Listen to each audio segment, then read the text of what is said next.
Hello again. This is me doing another review. This time it's episode 5 of Jessica Jones Season 2, The Octopus. Now, honestly, I think Jessica got out of jail way too fast for the track record of the other Netflix shows, but what happens, I guess. Anyway, so, nice to see that Jessica was a little more restrained, figuratively and literally, in this episode. She punched a wall, and that was about it. I mean, who wouldn't punch a wall for, being wrongfully accused of murder? I would. Of course, I wouldn't break the wall, because I would probably break my wrist, but that's just me. So, I like to see I loved seeing a more restrained Jessica this episode. Make sure to keep the anger and the rage to when you catch the bitch that wronged you. And slightly bigger fan of Hogarth in this episode, because we didn't get too much emphasis on her dying situation, which I felt was nice. I think she served her part in the episode just right. Sadly, not a lot of Trish in this episode, even though her character went through a major thing in this episode. She didn't really get to see much of a screen time. Obviously, Griffin was. First of all, don't you ever feel sorry for Griffin this season? Well, I think he was only introduced this season, but I mean, I really feel sorry for this guy. He gets the short end of the stick in every single episode, really.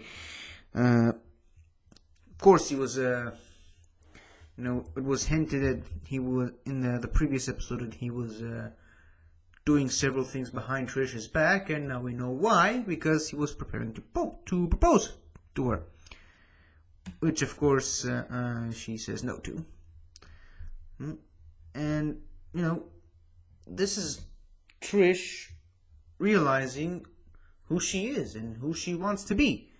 And I think that's very important for a character on a TV show, which, sorry, I'm just, I have ADD, so I just need to keep myself, this has nothing to do with the review, sorry about that. Whoop! Back on track. Anyway, so I loved Trish's storyline in this episode. She was,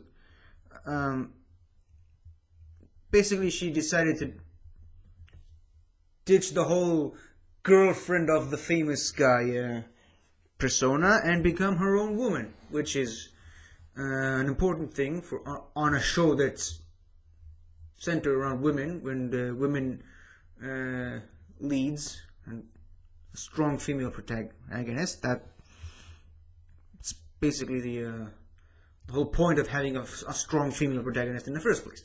So, that aside, once again, Malcolm really proving his loyalty to Jessica, doing what she says, no matter how questionable it may be or how hard it may be. This girl, Inez, really gets on my nerves. I do not like her. I mean, I'm not really a big fan of the whole character types of, oh, you're trying to help me, but I'm just going to be a dick about it and not accept your help. I'm going to try to escape you at any turn. Now, of course, I couldn't possibly even begin to imagine what she's been through on the show.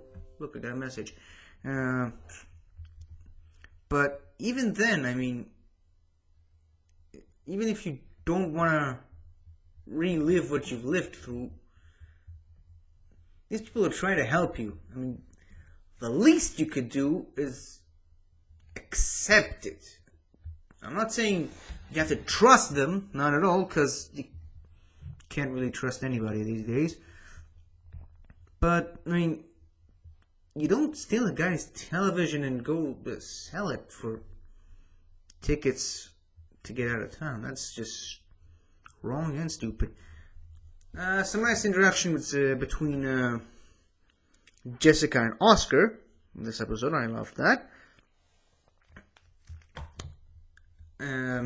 Oscar is finally helping Jessica with her case, and he's forging IDs for her.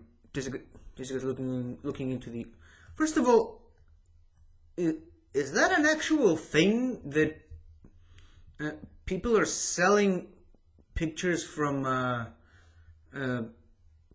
crime scenes online? I'm never going to look into it, but is that a thing now?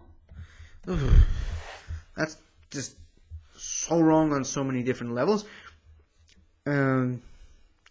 But it was necessary for the plot, I guess. So Jessica went to investigate, and she had a little kind of a Hannibal Lecter-ish thing with the guy in the drawings, all to lead her to this Dr. Carl, which sounded innocent at first, but then she had another flashback, and it looks like this Dr. Carl is a lot more connected with her backstory than perhaps even Kozlov was. Maybe he's the one who did the experiments on her. Who knows? And of course, apparently he's dating this mysterious strong woman. I'm really starting to think that the strong woman is going to be the main villain of the show, of this season. Probably. I'm hoping we could get some more backstory, because that's really something that the Netflix shows have done pretty well. They sometimes even had an entire episode centered around the villain and how he became who he is. You know, like Kingpin in the first season of Daredevil, Kilgrave, obviously in season 1 of Jessica Jones. There was the episode of Carl Lucas and Diamondback. What's his name? I don't remember. So I'm looking. I'm not saying I'm too interested in this woman. I just want to see, what's her connection to all this. So overall, I like this episode. Can't wait to delve a little deeper and see what else we can uncover. And what else? I've got about a minute left. Let's see. What can we talk about? Oh, that part with the piano was a scary thing. First of all, it's good that she has a place in her backyard where she can just burn evidence. I mean, if I was a serial killer, that's what I'd do. I probably should not have said that. Sorry. Moving on. When that woman and the baby showed up, I immediately said to myself, oh my god, this baby is so dead. She's going to murder that baby so hard. And she almost did, to be honest. Fortunately, she took her anger and frustration on the piano. And that's how the baby was saved, I guess. So, I think I've said enough.